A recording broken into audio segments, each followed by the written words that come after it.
Sveiki draugai, šioje pamokėlėje aš jums parodysiu keletą triukų su nuotraukomis arba paveikslėliais, nesvarbu, čia vis tiek tas pats yra.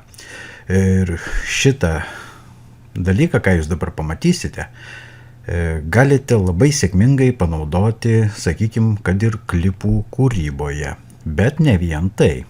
Čia paprasčiausias yra dalykas, kuris jums leis sujungti dvi nuotraukas, du paveikslėlius į vieną kažkokį tai bendrą atskirą paveiksliuką. Na, bet apie viską iš eilės.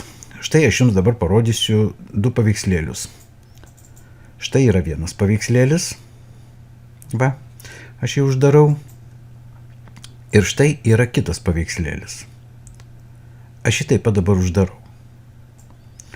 Pirmoje eilėje mums štai šito antrojo paveikslėlio, bendrai gal nereikia uždaryti šitos.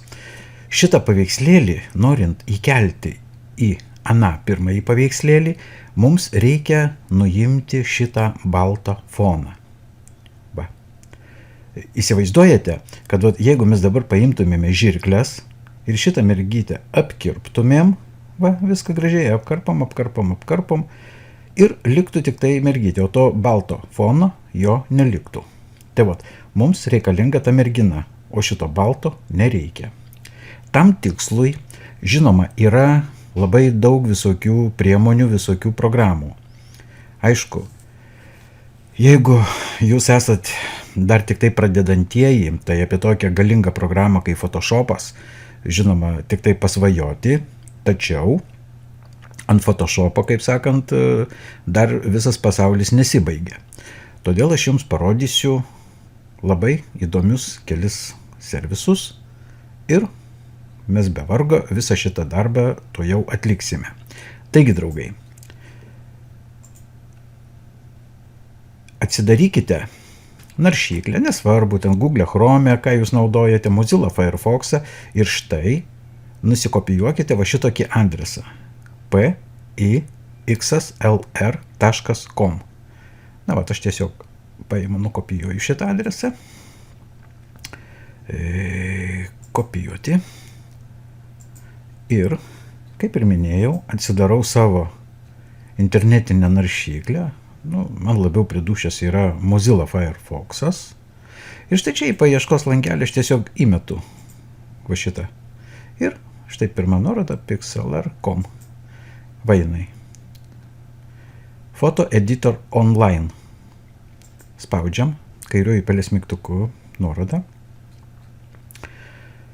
Palaukim sekundėlę. Ir štai atsidaro langas, kuriame mes galime pasirinkti arba redaktorių, arba čia Express kažkas yra, bet aš pakol kas apie šitą nieko nepasakosiu. Mums reikalingas editorius. Spaudžiame štai čia Launch Web Application su kairiuoju pelės mygtuku. Atsidaro štai toksai langelis. Šiame langelyje mums reikia atidaryti paveikslėlį iš mūsų kompiuterio. Va šitą eilutę. Va, Open Image from Computer. Spaudžiam kairiuoju pelės mygtuku šitą vietą. Atsidarė mūsų kompiuteris. Kadangi aš buvau pasidėjęs tuos paveikslėlius, kuriuos noriu redaguoti ant darbastalio, tai jeigu pas jūs daleiskim atsidarys kitas langas štai čia, todėl čia paspauskite Desktop, paskui jeigu lietuviški pas jūs Windowsai, tai bus darbastalis ir rusiškai рабочий stol. Va, čia paspaudžiam su kairioju pelės mygtuku, tada tikrai atsidarys va čia šitam baltam lange būtent darbastalio turinys. Ir čia už pratraukimą juostas prasitraukdami, mes susirandame tiesiog šitą paveikslėlį, kurį mes norime įkelti ir apdoroti. Paspaudžiu vieną kartą ant šito paveikslėlio ir su kairioju Open atidaryti. Taip, paveiksliukas mūsų yra įkeltas į internetinę svetainę tokią, tai vadinamasis yra online foto editorius. Čia yra, kaip pasakyti, nemokamas Photoshopo analogas. Mums nereikia į savo kompiuterį diegti šitos programos, tiesiog galim internete pasinaudoti šitą paslaugą, nemokamai tarp kitko. Toliau, žiūrėkite, štai čia dešiniau yra background ir čia yra va tokia spynutė. užvedam kursorį ant tos spinutės ir kairiuoju pelės mygtuku 2 kartus spraktelim. Tuk tuk. Ir šitą spinutę pavirto štai į tokią varnelę. Viskas. Mes atrakiname sluoksnį. Dabar mums reikalinga štai iš šitos kairės pusės įrankių šitą stebuklingą lazdelę vadinam. Spaudžiam kairiuoju pelės mygtuku šitą lazdelę ir užvedam į baltą foną. Mato, tokia lazdelė ir pavirto. Bet kurį į baltą foną įvedėm ir paspaudžiam kairį pelės mygtuką. Žiūrėkite, pradėjo aplinkui viskas mirgėti, apsivedi tokiais kontūriukais. Ant klaviatūros susirandame klavišą del, delete, gali būti parašyta. Jinai dažniausiai būna prie įvesties klavišos enter, dešiniau. Ir kitas orientyras, kaip yra tarp skaitmeninės dešiniai pusėje klaviatūros ir raidinės klaviatūros, per centrą yra 4 rodiklės į viršų, į apačią, į kairę, į dešinę. Tai virš tų rodiklių sekanti grupė yra būtent kairiau apatinė klaviša delete. Čia dažniausiai būna ant stacionaraus kompiuterio klaviatūros, o jeigu jūs naudositės kokiu nešiojimu kompiuteriu, tai pasižiūrėkite, vis tiek ant klaviatūros yra ta klaviša pažymėta del raidėmis, del arba delete. Ir ją vieną kartą paspaudžiam. Štai paspaudus šitą klavišą, kaip matėte, baltas fonas nusiėmė aplinkui visą kontūrą ir paliko tik tai čia tarpuose, matote? Dabar paspaudžiame čia ir atkreipkite dėmesį. Čia yra baltas fonas ir štai čia yra suknelės, irgi baltas, bet mūsų dabar nepalėtė, jinai nepradėjo mirgėti. Vadinasi gerai. Čia paspaudžiame vėl delete ant klaviatūros. Nuostabu. Štai čia irgi yra baltas toksai foniukas. Irgi paspauskim tarp rankos ir apyrankės, matot? Čia mažas, bet įvedus galvutę to irgi pradėjo mirgėti. Vėl delete paspaudžiam klavišą. Čia trupučiukas yra irgi delete. O čia aš jau tikrinau, matot, iš dešinės pusės, čia yra balta ir čia būtent tos suknelės viršutinė dalis, jinai taip pat yra balta. Todėl mums reikia šito įrankio toleranciją sumažinti. Čia ir yra tolerancija. Aš jau prieš pamokėlę buvau patikrinęs ir pažiūrėjau, kad man tolerancija 5 tiktų. Tai užvedate kursorių, nutrinate tą toleranciją, kuri buvo programos automatiškai pasiūlyta ir užrašykite 5. Ir dabar paspauskim štai čia. Į tai dar žiūrėkit, yra per daug. Pirmą kartą man gerai suveikia. Kad atšaukti šitą veiksmą ant klaviatūros, paspauskite klavišą Ctrl, kuri randasi kairėje pusėje apačioje. Kairiajam apatiniam kampe klavišą Ctrl, ją nuspaudus laikykit ir su kitu pirštu barkštelėkite ant klaviatūros per raidę Z. Atšaukiame veiksmą. Dar sykį mažinam toleranciją.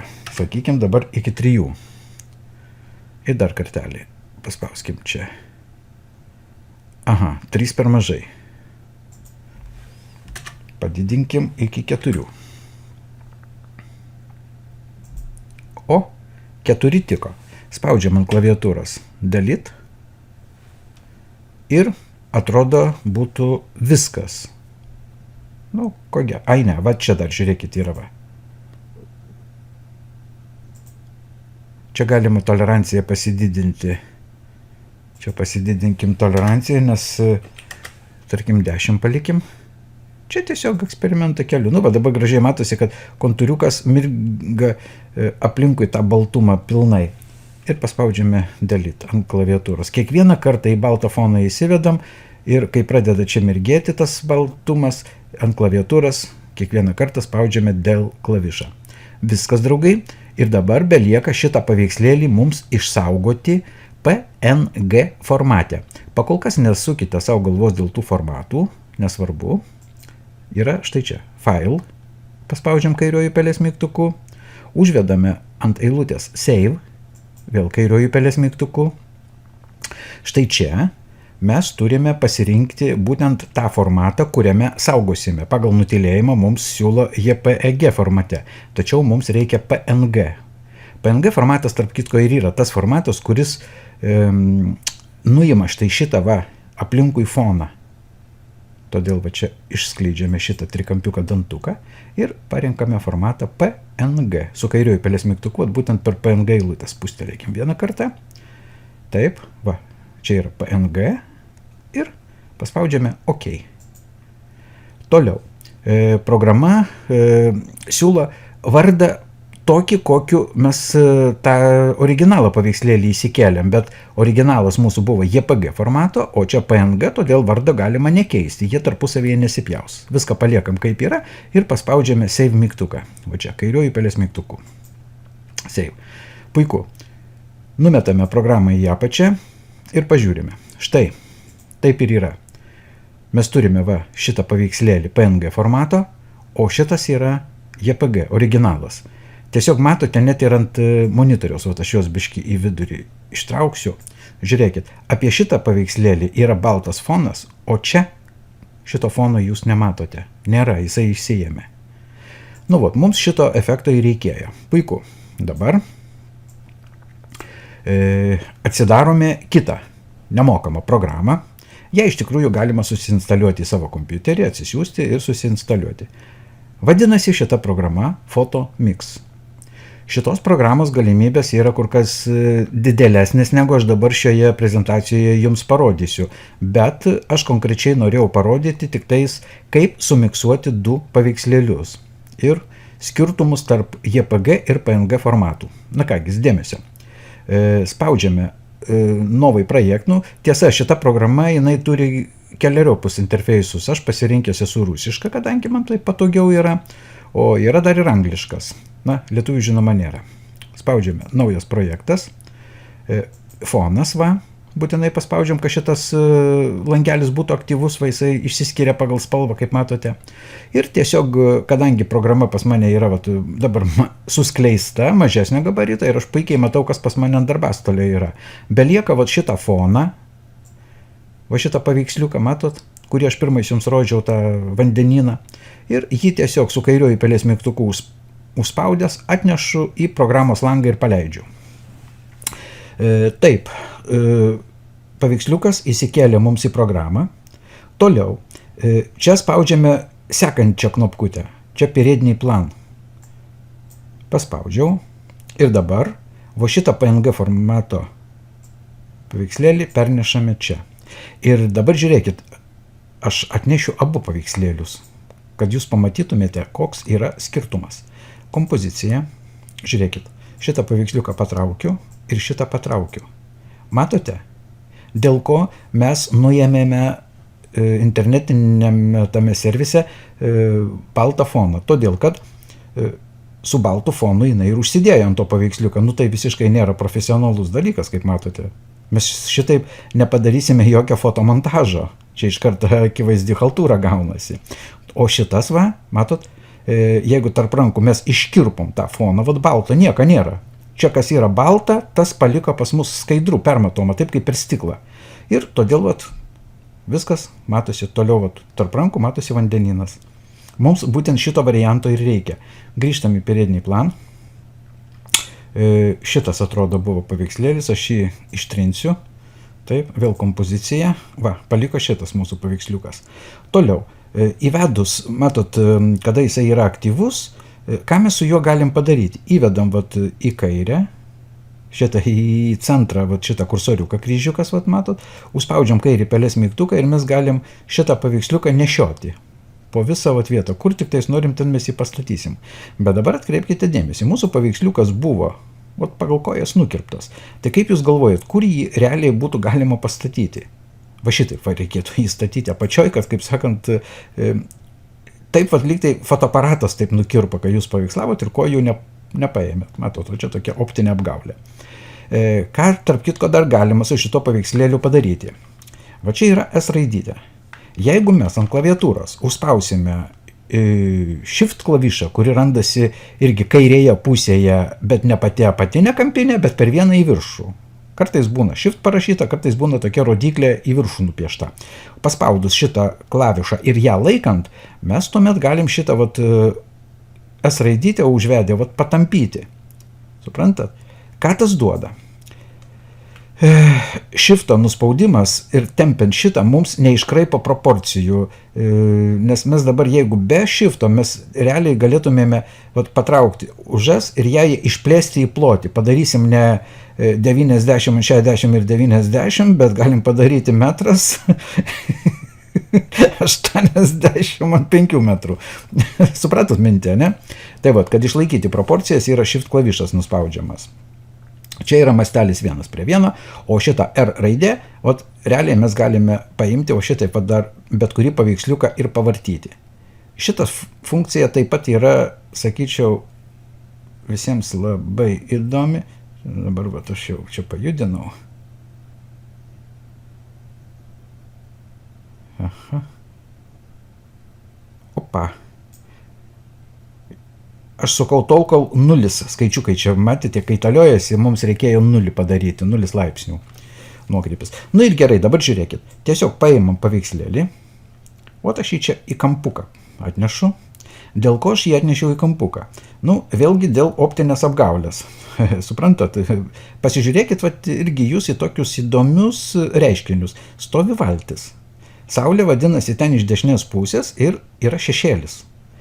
Mes dabar to šešėlio čia nepulsim gaminti, aišku, jeigu dirbtumėm su Photoshopu arba su kitu kokiu redaktoriu, kur galima dar papildomai piešti, mes galėtumėm tą šešėlį čia kažkur tai dapaišyti.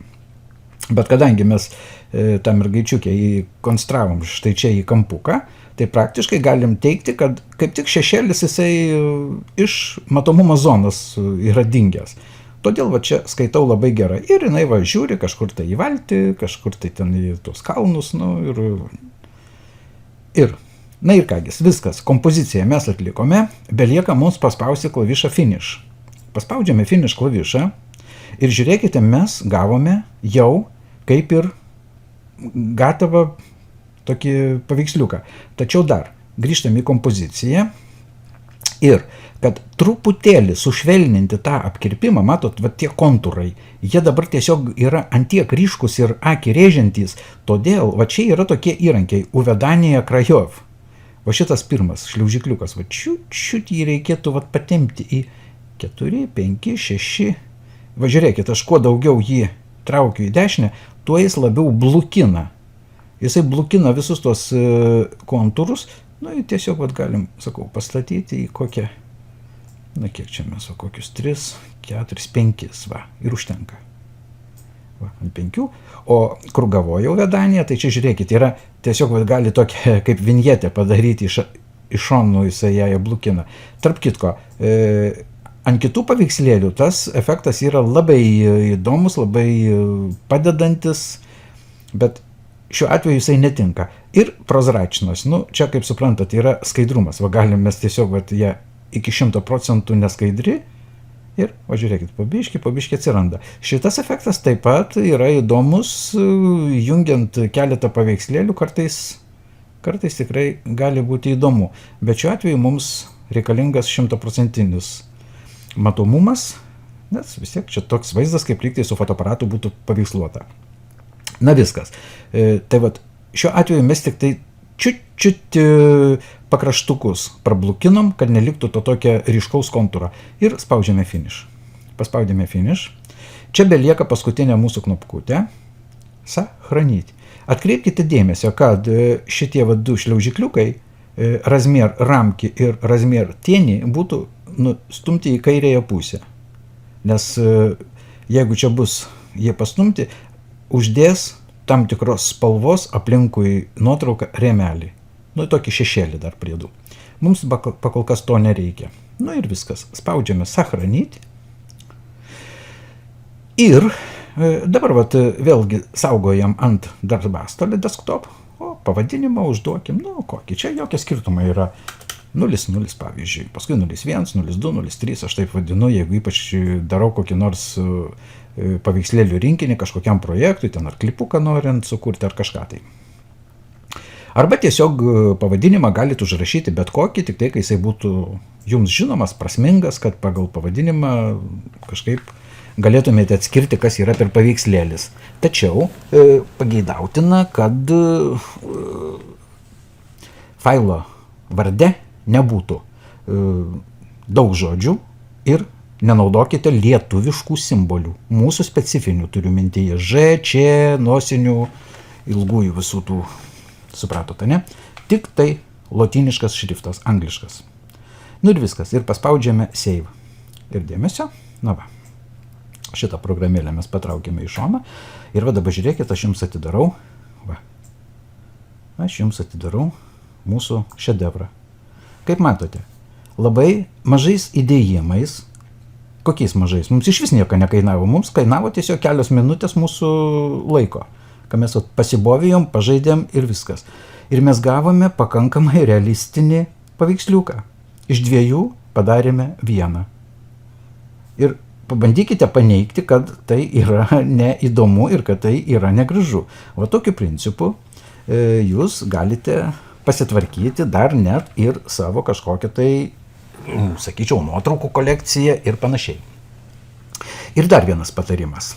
Kadangi, žiūrėkit, jūs prisimenat pagal šitą vat nuotrauką, va, matot, jinai yra ant balto fono. Čia patarimas tiems, kas mėgstate fotografuoti ir jeigu jūs norite pasinaudoti va šitos programos ir to internetinio serviso galimybėmis ir tas nuotraukas, kurias nupaveiksluosite, nesvarbu savo, ar giminaičių, ar kažką, tai ir norite paskui padaryti fotomontažą, būtų labai gerai, kad jūs galėtumėte savo namuose pasidaryti tą galinį foną. Baltos spalvos, tiesiog gali būti balta siena. Tik aišku, kuo švaresnė, kuo jinai mažiau taškų visokių turi, jinai pageidautina, kad būtų vieno tono. Tada vienatonius tuos atbulinius fonus, juos eina žymiai lengviau nuimti, negu, daleiskim, fonas jau susideda iš buto, daleiskim, interjero, ar ten gamtovaizdis kažkoks yra. Taip, eina ir tuos nuimti, tačiau ten yra daugiau darbo. O būtent kelių mygtuko paspaudimų nuimti tokius vienspalvius tonus yra paprastesnis dalykas. Kokios spalvos tiktų šiaip tam fonui, kad jūs namuose galėtumėte įsirengti? Žalia spalva idealiai tinka. Daleiskim kokį žalią audeklą. Ištempėt, tokį skydą pasidaryti reikia. Čia fotografai žino, čia yra chromakėjus tas vadinamasis. Mėlyna spalva tinka, nes suprantate, žmogaus kūnas, jisai šitų spalvų neturi. Tiesa, dar reikėtų pasirinkti tokį dalyką, jeigu, daleiskim, rūbai yra būtent tos spalvos, tai įvyks paprastas dalykas, daleiskim, bus žalia suknelė ir žalias fonas, tai jūs suprantat, po programos apdirbimą to mergaičiukė bus surengta. Aišku, netiesioginė prasme, iškirps viską kartu ir liks tik tais pečiai, liemens neliks ir kojas liktų tokiu atveju. Gerai, jūs tikiuosi supratote šitą patarimą. Vieno tono, vienos spalvos tonas, tas visas galinis, jisai yra su programa labai lengvai nuimamas. Čia yra šitas visas patarimas taikomas neprofesionalams. Atkreipkite dėmesį, jeigu jūs jau esate kažkiek tai pasistumėjęs grafikos srityje, tai prašyčiau čia nekomentuoti. Čia yra ne jums skirta, čia yra skirta būtent tiems pradedantiesiems, kuriems ir Photoshopas yra dar sudėtingas dalykas ir visos kitos programos. Čia aš parodžiau iš savo praktikos, kas yra pats paprasčiausias toksai lengviausias dalykas. Ir svarbiausiai nemokama. Čia šitas nemokamumas taip pat turi labai didelį, kaip sakyčiau, pliusą. Ir kągi, smėlieji, atrodo, kad aš čia būsiu gana šauniai jums parodęs įdomų dalyką. Taigi, jeigu mėgstate kurti klipus, įsivaizduokite, kokį įrankį jūs gavote į rankas. Jūs galite būtent iš kelių paveikslėlių pamiksuoti ir padaryti savo. Tarp kitko, kada paspaudžiate periodinį planą, jūs galite čia vieną įsikelti, bet galite realiai įsikelti ir daugiau. Žiūrėkit, aš jums dabar dar parodysiu, va vėl kompiliacija. Žiūrėkit, čia įsivaizduokim, kad šita baltam fone mergička buvo kita, daleiskim. Ne ta pati, bet kita mergička padaryta. Ir mes čia jų galim, suprantat, irgi kiekvieną iš jų nuimti tą baltą spalvą, baltą foną, ir čia visą delegaciją galim sustatyti, suprantat? Tai va, tų paveikslėlių mes galim ne vieną ir ne du ir ne tris. O tiek, kiek ant viso to fono, ant to vandenino krantą, kiek čia pritilps. Čia galim tokią kompaniją sureikiuoti, kad ohoho. Nu va, viskas, draugai. Ačiū uždėmesi ir tikiuosi, kad šita pamokėlė jums labai buvo naudinga. Jeigu kartais iškiltų problema su programos paieška Photomixu, rašykit ir aš jums duosiu tada tiesioginę nuorodą atsisiuntimui iš mano nuosavų resursų. Viskas. Ačiū uždėmesi ir iki sekančio malonaus.